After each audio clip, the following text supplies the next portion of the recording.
there, everybody. It's Mike Delisio with another Dice Tower Daily Unboxing. And today we're going to be taking a look at Enchanters Odyssey, coming from Gindie Games. Take a quick look at the back cover here. Journey through the mythological lands and uncover ancient magic. Glory awaits. Looks like 2 to 4 players, between 30 to 60 minutes. Let's take a look inside the box and see what we can find inside.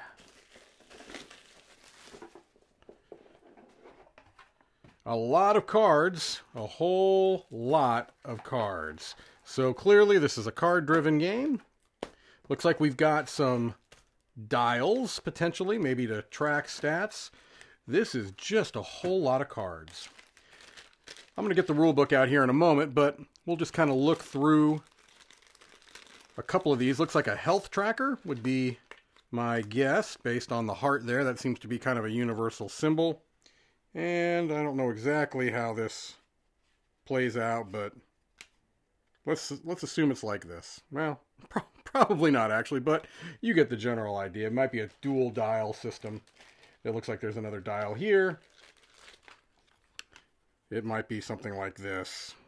You get a kind of an idea there. All right, so let's take a quick look at the rule book and see if that tells us a little bit about the game.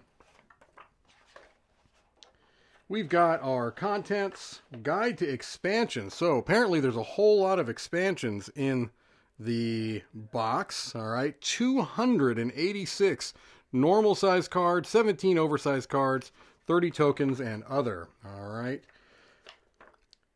Features 6 new kingdom decks. You've got gladiators and harpies and mermaids and mummies and medusae. Banners and class, event deck, a co-op mode. Okay, so apparently you can play this as a cooperative game as well. You win when the Overlord's HP is reduced to 0 or less. You lose when as a group you receive a total number of wounds. So that's going to obviously be the co-op mode. You've got the setup there, the flow of the game. So that's mostly describing the co-op version. I'm trying to see if there's a different version. It looks to be basically a co-op game. I mean, it's saying a co-op. No, it says it's a variant, so I'm not sure. Honestly, it would probably take a bit more time looking through the rulebook to get a sense for what the difference is there. Let's look at some of the cardboard.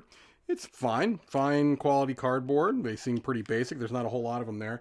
It looks like this game is going to be mostly driven and built around the cards. So let's take a look at some of these cards. I'm going to start with the oversized cards there that have a whole lot of text on them. You've got Whimper, the Underlord. Okay, and it has a whole lot of text involved. Lower Olympialis, Lower Olympialis, easy for me to say. Sakara, the Game Runner. So you can see a whole bunch of different characters here. And locations, it would appear. Arena Mundi, the Enchanters Guild. All right, we get the idea. Let me just kind of go through some of these. I like the art. There's some really pretty cool art on there. It's got kind of some of the classic tropes of mythology that you might expect. Looks to be mostly Greek, which when you see Odyssey written out like that, that makes sense. It's got some other kind of unique... Oh, these aren't cards. I thought these were cards at first. These appear to be, well, I don't know exactly what you'd call them. They're kind of cards. Yeah, they're oddly shaped, but they are of the material of cards. Harpies, mermaids. You've got an AI deck, which would probably work for the cooperative game. Banners, mummy. These could be actually, it looks like these could just be dividers, perhaps? I don't know. I'm not sure. They look like dividers to me. Let's look at some of the actual cards that drive the game. There are a whole lot of them. I don't know that I'm going to be looking through every deck here because there are 5 decks of cards. Looks like we've got some item cards here. Gladius. Let me get that, catch that in focus a bit. It's struggling to, there we go. Arm guard.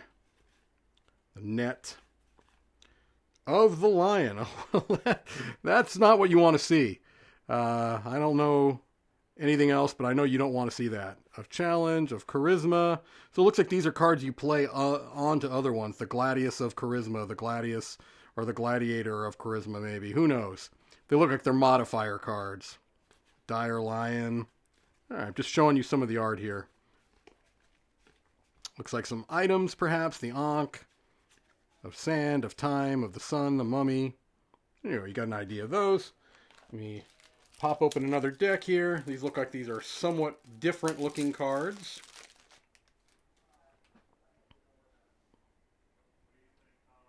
These have quite a bit more text going on.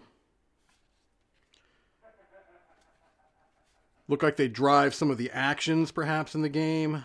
Maybe they're events. Could potentially be events. It seems like there's just more text on these cards.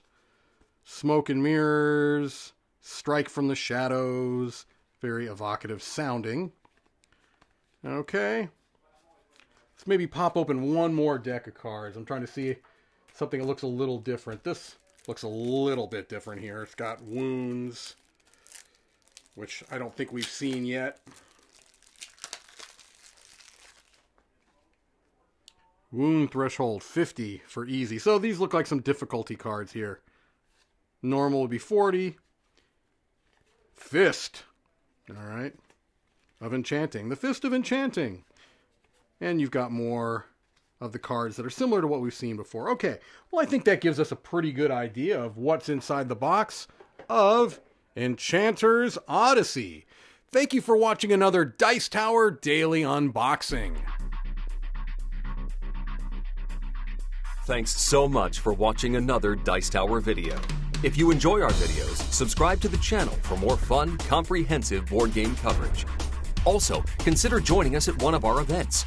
Come to Dice Tower Retreat, a small, intimate gathering where gaming is king. Join us for Dice Tower Cruise, the largest board game cruise. Attend Dice Tower West in Las Vegas for gaming fun on the West Coast, or Dice Tower East in Orlando in sunny Florida. Dice Tower Conventions, the friendliest gaming conventions on Earth. I'm Eric Summerer, and you've been watching The Dice Tower.